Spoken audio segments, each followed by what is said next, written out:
Here are 7 boring treatments that can actually prevent hip replacement surgery. And I say boring because we have so many cutting edge treatments out there, so many new procedures, so many new techniques, a lot of new different injections and medications, but they're focused on treatments that don't solve the root problem. Some of the ones that are out there are like injections when it comes to hyaluronic acid. This is supposed to mimic the fluid inside of a joint.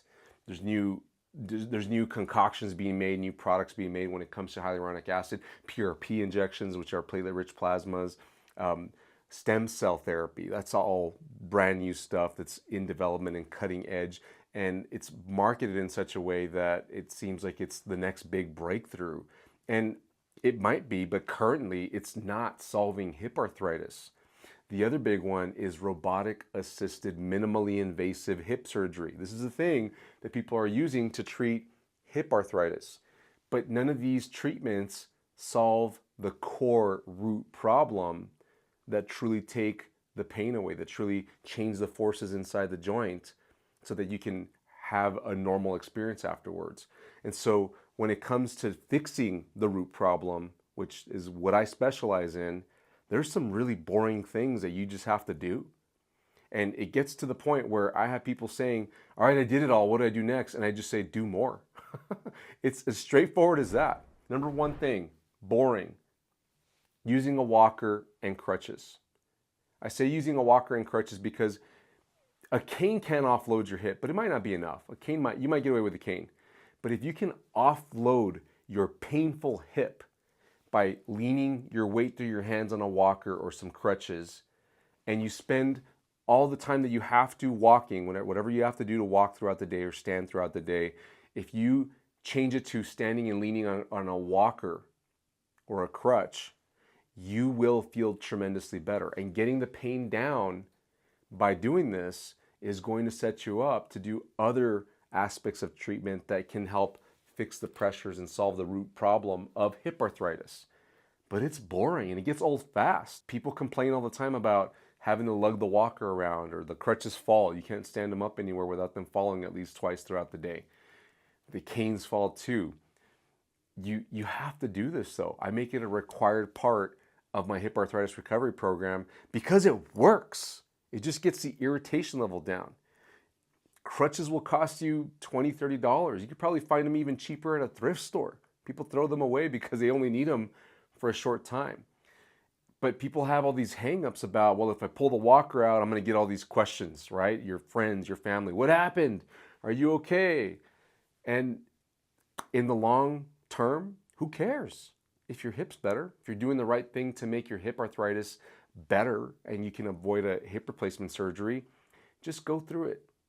On the short end, you're probably going to need it for a month or 2, maybe 3 at most, as you work into the other parts of the treatment that are going to heal your hip arthritis by fixing the root problem. So you're not worried about doing some cutting edge treatment that only gives you short-term relief. Number 2 is glute activation. What I mean by this, it's really simple. Right now, you can do this.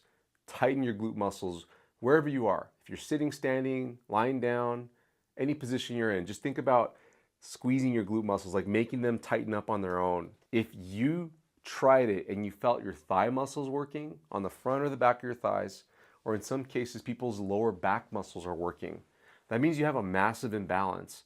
And the way to fix it, it's not hard, but it's not also terribly easy. It's straightforward is the best way to do it. You need to just tighten those glute muscles and practice it and practice it and practice it. I tell people going through our treatment approach, you need to do it every hour, every half hour if you can. You need to be obsessed about doing it because the more reps you can get in, tightening your glutes and training your body, training your nerves to just get rewired and make your glutes work when you want them to, rather than trying to make your glutes work and all these other muscles fire up.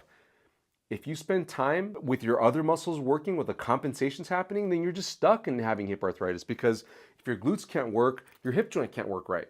But if you can force your glutes to work right and have conscious control over them, then you're in a position to take control over your hip arthritis situation.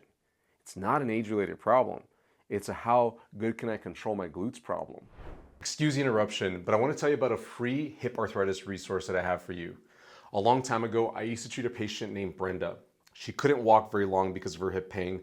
It was keeping her up at night, and she was told that it was bone on bone and that she needed to have a joint replacement surgery. After going through a treatment plan, she was able to walk as long as she wanted, exercise, sleep all night, and she was confident she no longer needed to have her joint replaced. I documented everything that I did, and I've put it into a case study report day by day, what treatments we did, so that you can see what our treatment approach is all about and if it's right for your hip arthritis situation. You can download this case study report down in the description below and see if it's right for you to begin doing our treatment approach. Back to the video.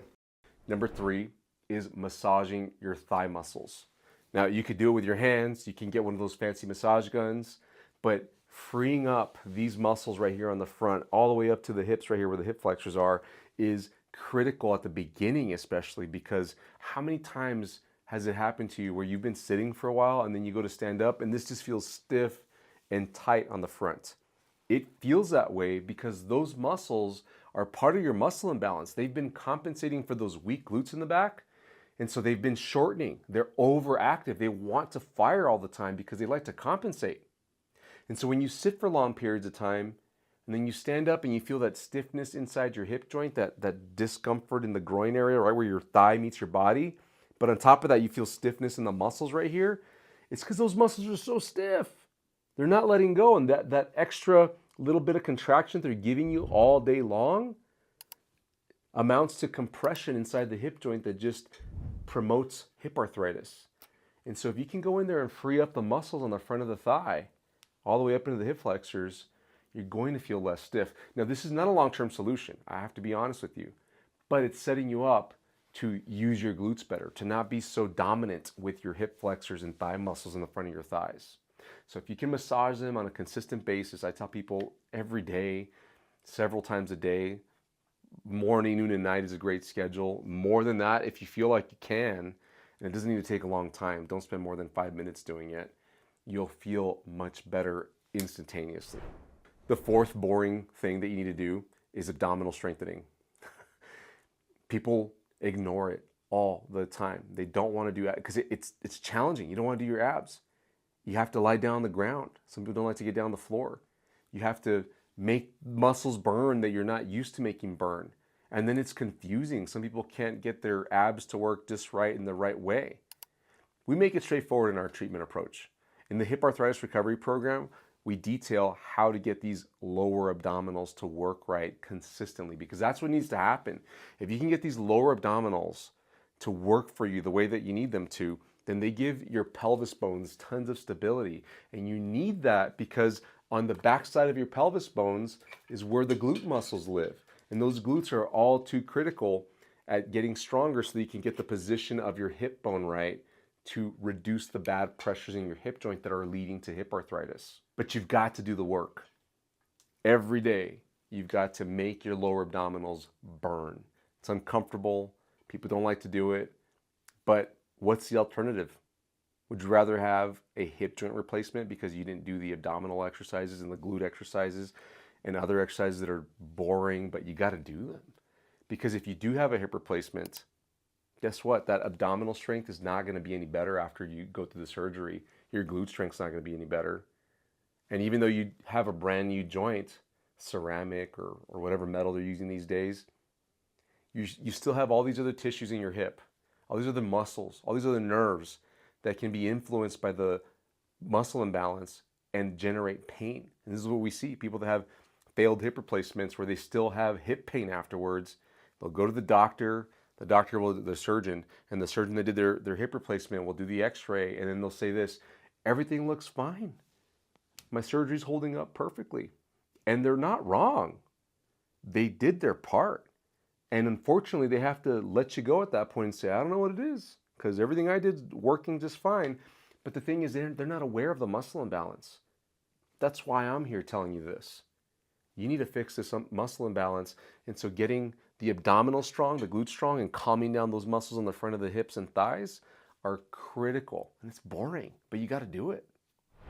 Number 5 is toe curls. Toe curls means you're curling your toes. These muscles that help your toes bend down send tendons into the arc of the foot.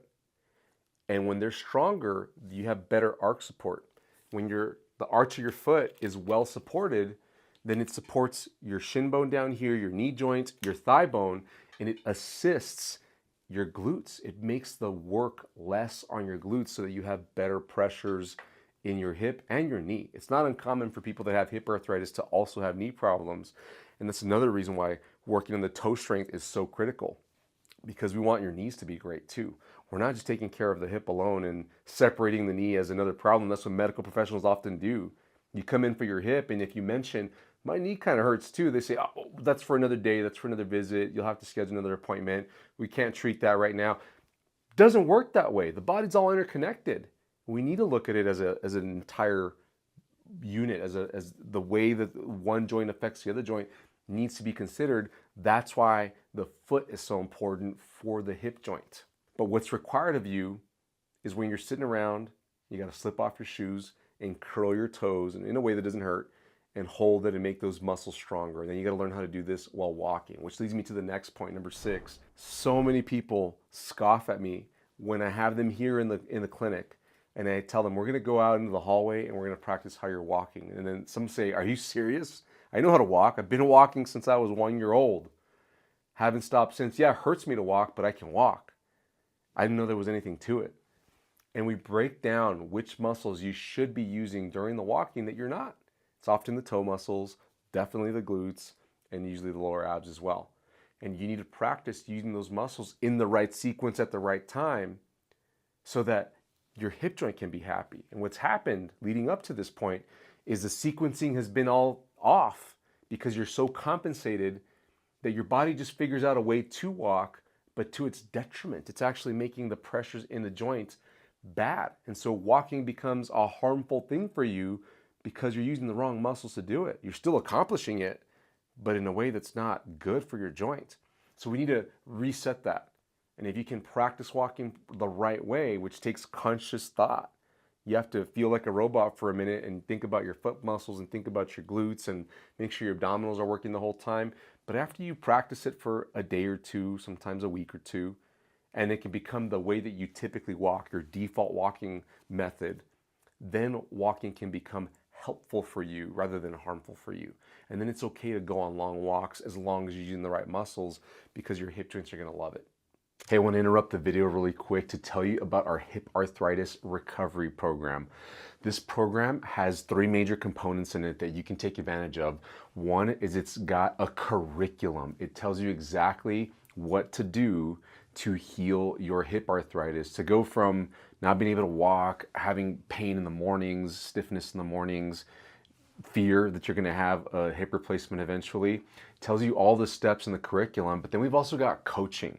You get group coaching that's live with me and my recovery coaches. Plus you get into a community of other people that are on the same journey as you, trying to avoid having a hip replacement and getting back to doing the things that they love to do.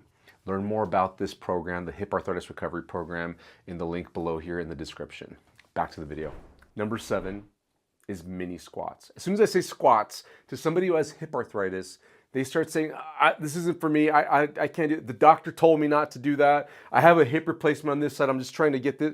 They start giving all the excuses as to why they can't squat, and I have to redo the picture in their head about it, because I think that they're visualizing bringing their bottom down to their heels, almost to the ground, and holding 100 pounds of weight while doing repeated squats. And that's not what I'm saying. Mini squats is what I'm saying. And all that means is in a standing position. And the prerequisite to all this is that you know how to fire these muscles I've been talking about, the abs, the lower abs, the glutes, and your foot muscles. If you can do that, then you can move on to mini squats. And you have to be able to fire those muscles well. You have to have good conscious control. You have to have confidence that you can do it well on command. Then we can go into mini squats. And all we're doing is slightly unlocking your knees and dropping your bottom an inch or 2 or less. And then holding that position while constraining your body to use the right muscles, the ones I've talked about. Because then it teaches your brain and all the nerves that connect to your muscles, this is how we need to move. And if you can do that on a consistent basis, That's good quality motion for your hip joints. It's offloading the joint actually because you're using the glutes now. Then it's helpful for you. But it's boring to stand there and do a mini squat. But the patients that do the best through our program, the ones that cancel their hip replacement surgery, the ones that get back to hiking, walking as much as they want to, exercising, even lifting weights, even some serious weight, they're practicing using the right muscles. They're practicing mini squats. They're doing all the boring stuff. Because that's all it is. You need to just do the boring work to get the massive successful results and avoid hip replacement surgery. Hey, if you want to get more details about our treatment approach for hip arthritis, check out this video right here.